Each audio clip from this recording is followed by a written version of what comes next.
The Desert Vipers have surfed a wave of emotion over the past week at DP World ILT20. The highs of Shaheen Shah Afridi's last ball heroics to down the My Emirates, followed by the frustration of defeat to David Warner's Dubai Capitals in yet another dramatic climax. Oh no, can't believe it. They're going to have to. Gulf Giants as well are coming off a loss, and despite some big performances from Aussie powerhouse Chris Lynn and West Indies World Cup winner Carlos Brathwaite, it's been an inconsistent season. Finalists a year ago, these two teams head into the weekend propping up the 2024 leaderboard. Can the Vipers bare their fangs today, or will the Giants stand tall?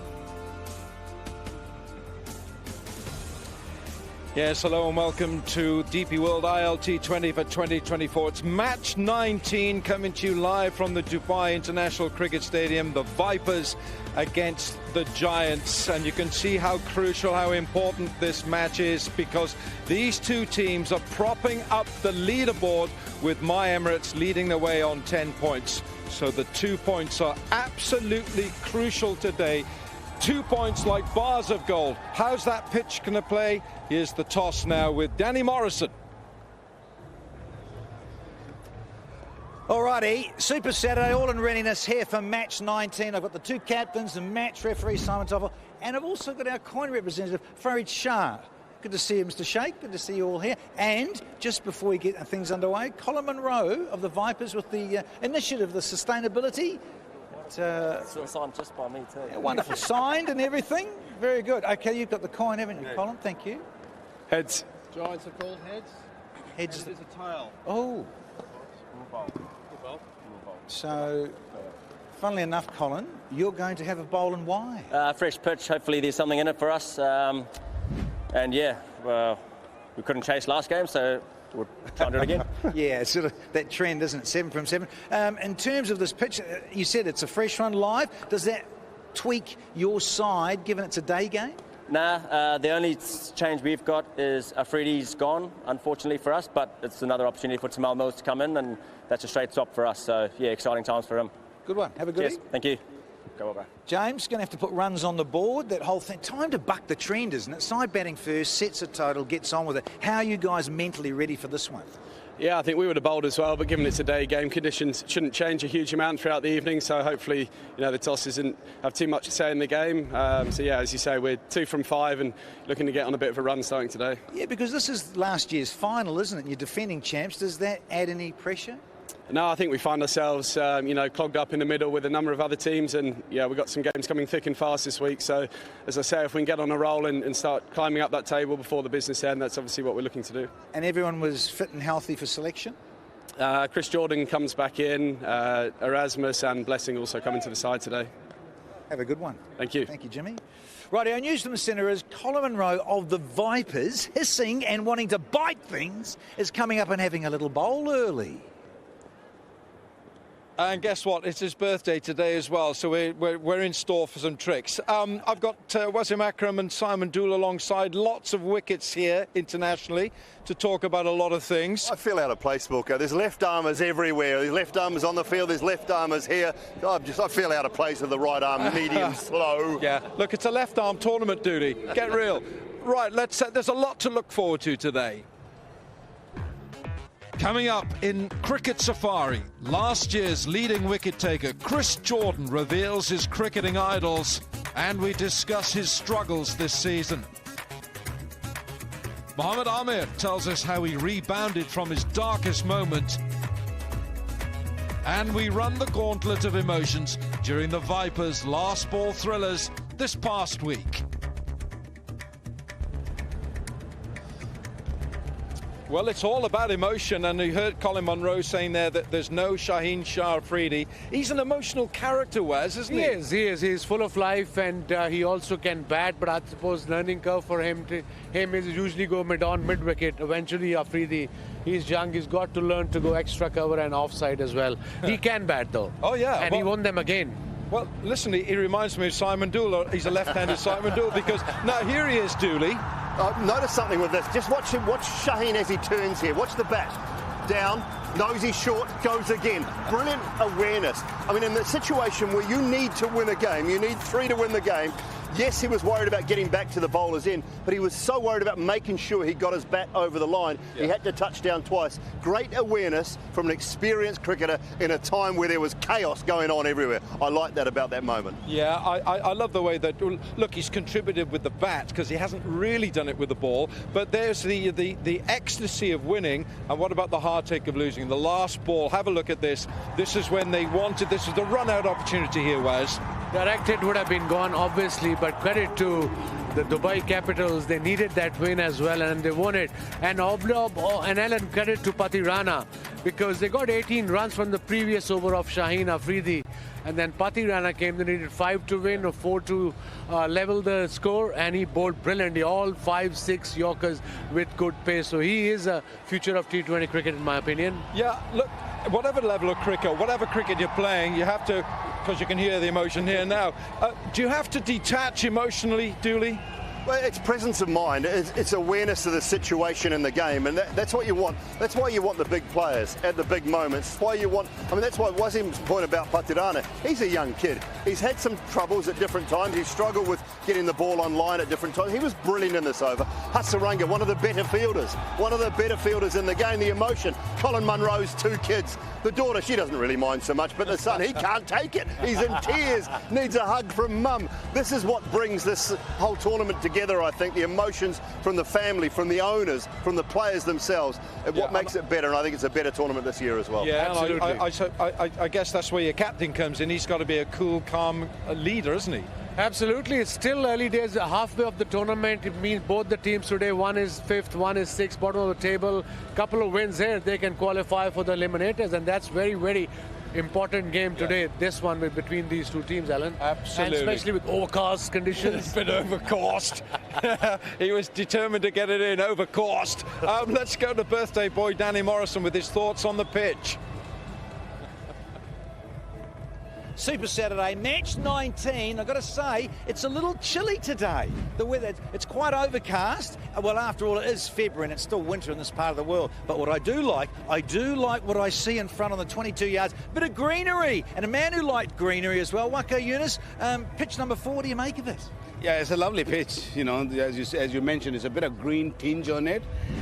7 games being played on this square, and none of the teams been able to defend any sort of total. 165 is the sort of par total. They need to get more than that, and I think this pitch will have that in it. But all you got to do is bowl really well to just sort of get teams out in the first inning. Well, gents, go to it, and all the very best. Right, let's have a look at these 2 lineups, and this is the Gulf Giants, Waz. Yes, the Gulf Giant, Jim. Smithy is there, wins. Lynn is in a tremendous knock. Cox hasn't done much. Usman Khan, I think, the main man, he bats very low. Number 5, then Hetmeyer hasn't got runs as well. And then, of course, the bowlers. So, yeah, it's a good side, but they need to win this game, Al, today. Yeah, and we're going to see the Desert Vipers having a bowl first, Dooley. Yeah, no Shaheen Sharafedi, which is a loss for them from a team point of view. Tamal Mills is a gun, though. Patirana, as we talked about, was brilliant the other night. Luke Wood, Muhammad Amir, left armers everywhere alongside me in the teams. Ali Nasir, what a catch that was the other night. Then the spin of Hasaranga and that top order. Mustafa found some form the other night. Hales and Munro. I think Munro is the one that needs runs. Yeah, it is. But this is a tournament that is sprinkled with international talent. The fans are really here in numbers this year. It's fantastic. As Waz says, a little bit overcast, but we're not going to dampen spirits at all. Chris Jordan, born in Barbados, England international, fabulous cricketer. He's very much part of the Gulf Giants.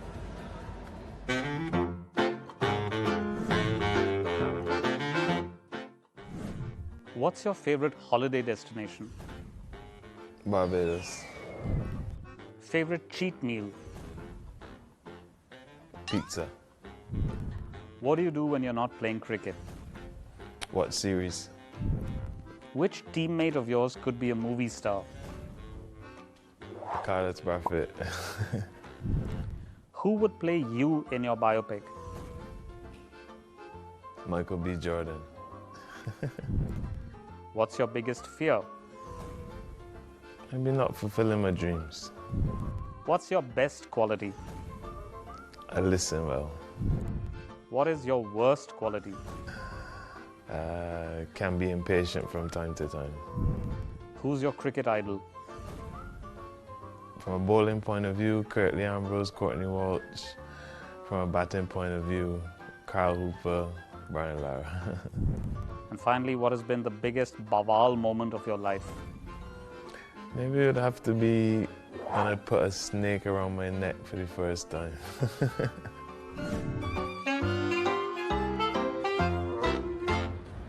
Yeah, Chris Jordan, such an engaging personality. But what's he doing mechanically this year? Simon Doole's just popped across to the hitting zone to give us a few thoughts. Dooley. Yeah, thanks very much, Wilco. Curtly Ambrose, Courtney Walsh as his idols. A fear of not fulfilling his dreams for Chris Jordan. He picked up the white belt last year at this very tournament. He was absolutely superb. Got the white belt, he got the red belt as well for the MVP of the tournament. He picked up the catch of the match from the Cycle Hub, or the catch of the season from the Cycle Hub. His numbers last year were absolutely superb. 20 wickets in 11 games. That economy was unbelievably good.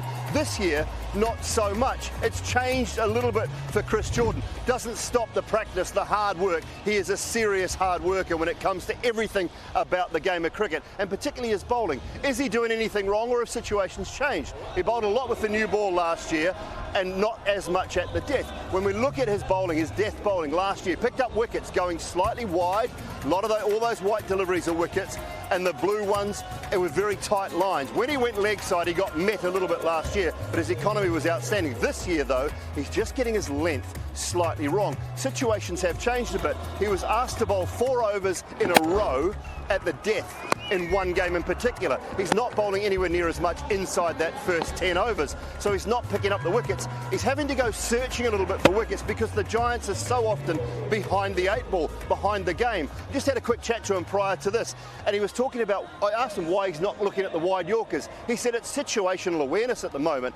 They're searching for wickets. He can't afford to be just trying to bowl dots. They've got to get people out. When you are looking for those wide Yorkers, what you're looking to do is take the hitting arc away from the batters. When you get into this zone here, we've seen Jordan go sixes, long on, mid-wicket, all those sorts of things. When you get the ball full and out here in the Yorker zone, you take the batter's arc away from them. You can set one-sided fields and hope that they don't go for boundaries. Pick up wickets maybe in that area. Look for things maybe to change for Chris Jordan today. Second half of the tournament, he might come to the fore. 5 wickets only. He'll be looking for more wickets, but he'll also looking to bring that economy rate down for Chris Jordan. So look out for more of that today. One man who's been absolutely brilliant and on form. We'll hear more about a great left armour after the break.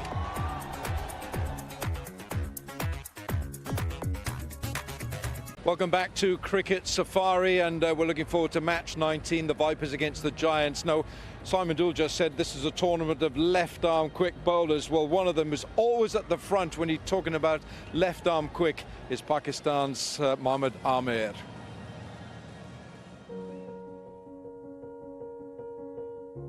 Wasim भाई जो हैं एक तो lefty थे जो main reason था, और उनकी पर्सनालिटी, उनका एक चार्म था ग्राउंड के अंदर as a leader, as a bowler, वो आपको इंस्पायर्ड करता है। और मुझे हमेशा से था जो मुझे आई स्टिल बिलीव कि जो as a left arm fast bowler Wasim भाई के पास स्किल्स थी, वो आज तक शायद ही क्रिकेट हिस्ट्री में किसी लेफ्ट आर्म फास्ट बॉलर के पास आई हों। तो ये एक इजी डिसीजन नहीं होता कि आप क्रिकेट को, आप इंटरनेशनल क्रिकेट को छोड़ रहे हो। टूवर्ड्स फैमिली बहुत सेंसिटिव हूँ, तो मैं अपनी फैमिली को हमेशा पहले रखता था, और जिसकी वजह से मुझे लगता था कि मैं ये नहीं। मेरी वाइफ जो है, आई थिंक बहुत कम लोगों को पता है या शायद पता होगा, क्योंकि मेरी लाइफ में तब आई थी जब मेरी लाइफ में सबसे मुश्किल टाइम था। जब मैं क्रिकेट में मेरे पे बैन लगा था, तो वो मुझे इंग्लैंड में वो मिली थी, और वो हमेशा मेरे साथ मुश्किल टाइम में खड़ी रही हैं, और हमेशा मेरे फैसलों को उन्होंने रिस्पेक्ट दी है। मैं हमेशा कहता हूँ कि शी इज़ वेरी सपोर्टिव, और उनका बड़ा रोल है मेरी लाइफ में। मुझे थोड़ा सा मैच्योर करने में भी, मुझे फैसले लेने में स्ट्रॉन्ग करने वाली भी वो है। और आई थिंक एक अच्छा पार्टनर होना किसी के लिए भी एक ब्लेसिंग होती है, और I am blessed.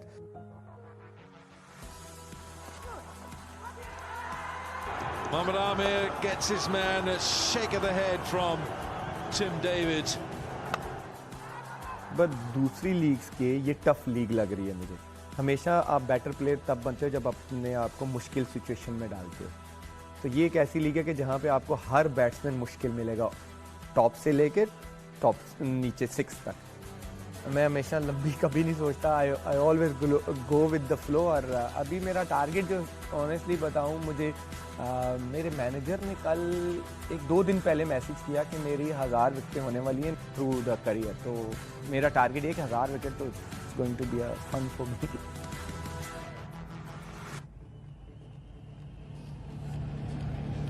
Yeah, Mohamed Amir, terrific performer. Let's ask Wasim. Wasim, what's your assessment of Mohamed as a cricketer, as a bowler, obviously for the Vipers and for Pakistan?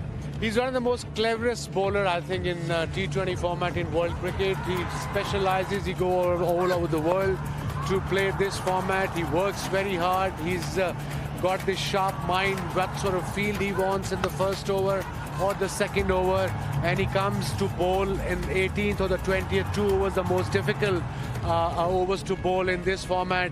And we've seen he does out beautiful Yorkers outside off stump and the death overs, and then he goes outside off stump slow balls as well, back of the hand and the leg cutters. So over and all, I remember Amir when I picked him up. I did a camp about 2010. I don't remember the exact year.